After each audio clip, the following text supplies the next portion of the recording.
Hello, everyone. Good evening. It's pretty late here, but I thought I'd get on. I just, not too terribly long ago, got a chance to watch my training video for the day, in which our trainer Ray says, do a video over something you are passionate about.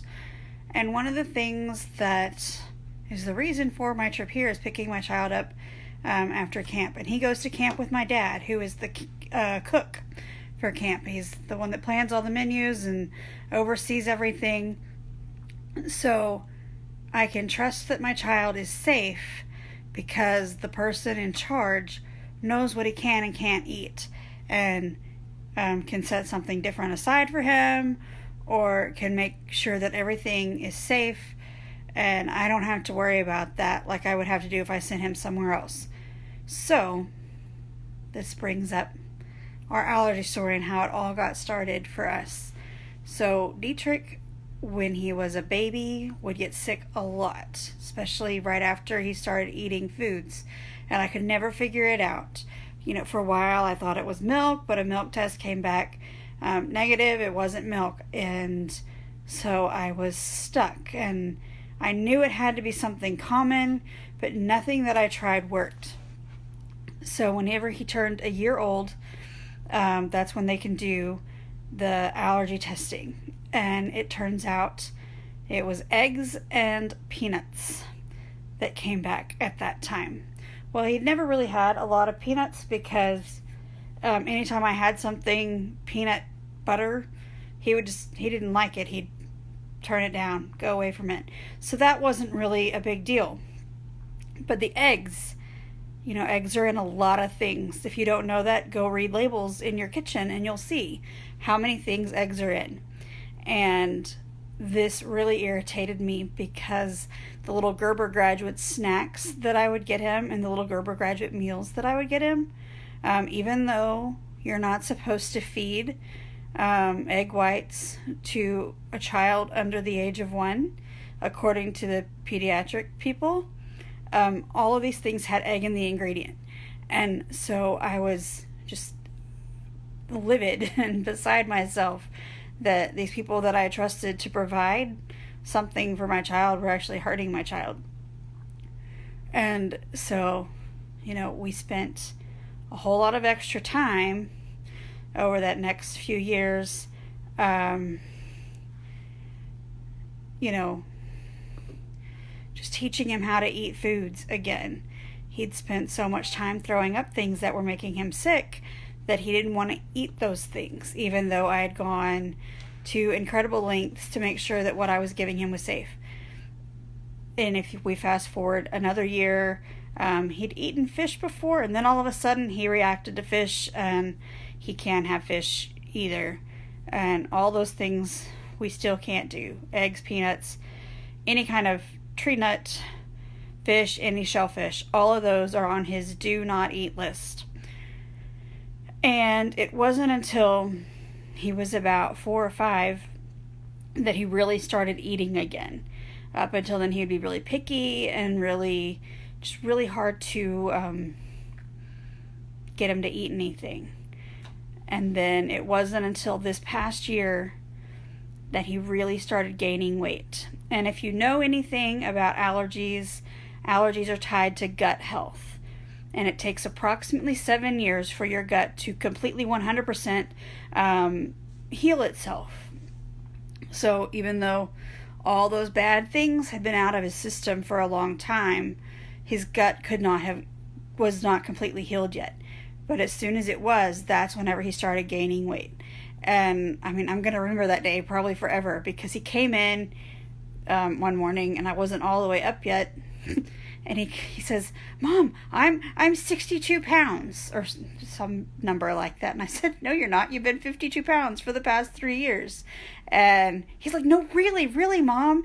And so I said, "Okay." And, went in there with him and checked the scale. And I nearly hit the floor. I was so, there's not a word for what that emotion is. If you have an allergic child or a child that's had any kind of gut health issues where they couldn't gain weight, that feeling, and maybe you have a word for it. If you do, I'd love to hear it.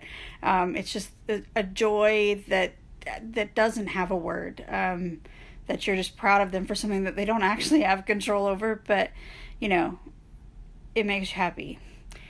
But there are different things that I learned over the course of all of this that I can look back on and say that was a sign of what he ate that was the problem. That was a sign of what he ate that was the problem. And when I see it in other people, I can say, hey, have you thought about this? One of the things was that Dietrich, not just the rosy cheeks like this, but they were broken out when he was a baby. So they'd be like, kind of like pimples, but not really, on his face. And that all came from the eggs, because he doesn't have that anymore. As soon as we removed it, it was gone. I was at an event a few years ago where I met a lady, and she had a baby who was still fairly young. He was under 6 months, I think, but I saw it on his face, and she had been talking about some of the struggles she was having, and I said, have you taken anything out of his diet or changed anything in his diet? You might want to start by eliminating eggs, because this is what we went through. And I just got a chance to tell her my story, and she says, you know, he did just eat eggs.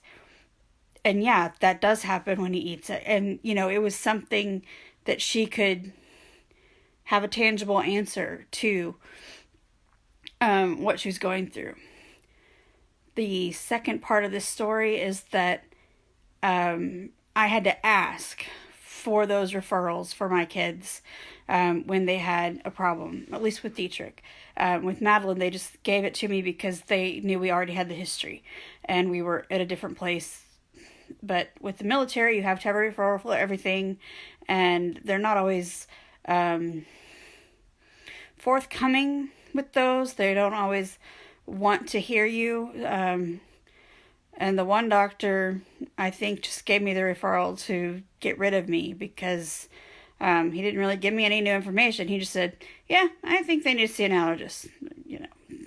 And I said, all right. And then another great thing that happened with all that is all insurances have rules about within however many days they have to find you a specialist that is covered with their plan before you can go out of network and have it paid for. Well, TRICARE has, it's even more specific, or it was then, where if they can't see you within X number of days on a base hospital or post hospital, then they have to refer you out on the, I don't remember what it's called now, out in the community. And so that's what we got. We got one that was out just within Colorado Springs, and she was amazing. And she did a great job, and it was just truly a blessing that she was the first one to be a part of that story for us, because she talked me through everything. She explained things. She was empathetic towards what we were going through with how sick he had been, and it was awesome.